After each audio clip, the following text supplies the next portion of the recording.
అందరికీ నమస్కారం అండి. ఈరోజు అయితే వాక్కాయ పప్పును తయారు చేసి చూపించబోతున్నాను. ఎక్కువగా మనకు రైనీ సీజన్లో దొరుకుతాయి కాబట్టి తప్పకుండా వీటిని ఈ రైనీ సీజన్లో మనం ఏదో ఒక రూపంలో అయితే పచ్చడి రూపంలో లేకపోతే పప్పు ఎక్కువగా చేస్తుంటారు కాబట్టి పప్పును చేసుకుంటే చాలా టేస్టీగా ఉంటాయి.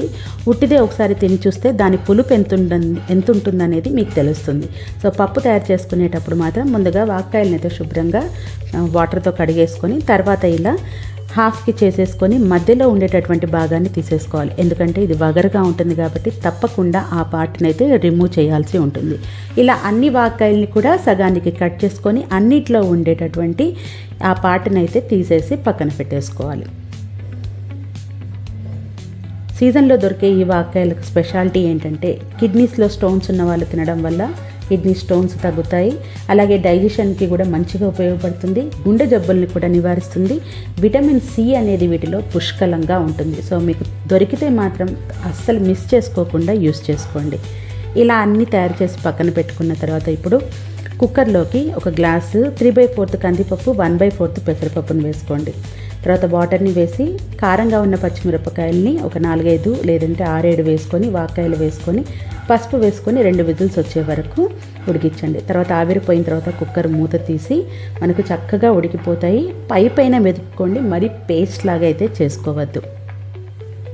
కొంచెం వాటర్ని కూడా యాడ్ చేసి పైన పప్పు గుత్తితో కానీ గరిటెతో కానీ మెదుపుకోండి. అది అలా పక్కన పెట్టుకున్న తర్వాత ఇప్పుడు స్టవ్ మీద బాండిని పెట్టుకొని దాంట్లో కాస్త ఆయిల్ ఎక్కువ వేసి వడియాలు, అప్పడాలు, ఊరమిరపకాయలు మీకు ఏది వీలుంటే అది వేయించేసుకొని పక్కన పెట్టుకోండి. ఇప్పుడు ఆయిల్ని తగ్గించేసేసి 2 టేబుల్ స్పూన్ల వరకు ఆయిల్ని ఉంచుకొని ఎండుమిరపకాయ, ఆవాలు, జీలకర్ర, ఒక మీడియం సైజు ఉల్లిపాయని నార్మల్గా కట్ చేసుకొని కూడా బాండీలోకి వేసేసుకొని వీటిని ఫ్రై చేసుకోవాలి. తర్వాత దీంట్లోకి కొంచెం కరివేపాకును కూడా యాడ్ చేసి మరి కాసేపు ఫ్రై చేసుకోవాలి. చాలా సింపుల్గా అయిపోతుంది. చాలా టేస్టీగా ఉంటుంది. తినేటప్పుడు దీని పక్కన ఆవకాయ పెట్టుకొని ఆవకాయ పచ్చడి ఈ పప్పు కాంబినేషన్లో తింటే కూడా చాలా బాగుంటుంది. అలా కూడా ట్రై చేయండి.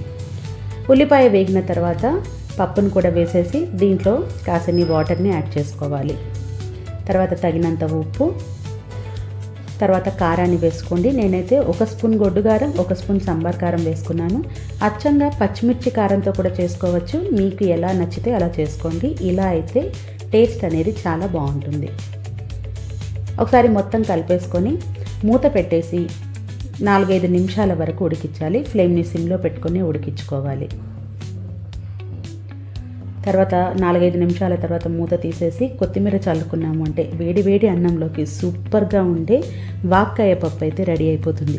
నేను చెప్పినట్టు ఆవకాయ, అప్పడము, ఈ పప్పు, ఈ నెయ్యి ఈ 3 కాంబినేషన్లో తినండి. టేస్ట్ అనేది అదిరిపోతుంది. అస్సలు వదిలిపెట్టకుండా తింటారు. Thank you for watching.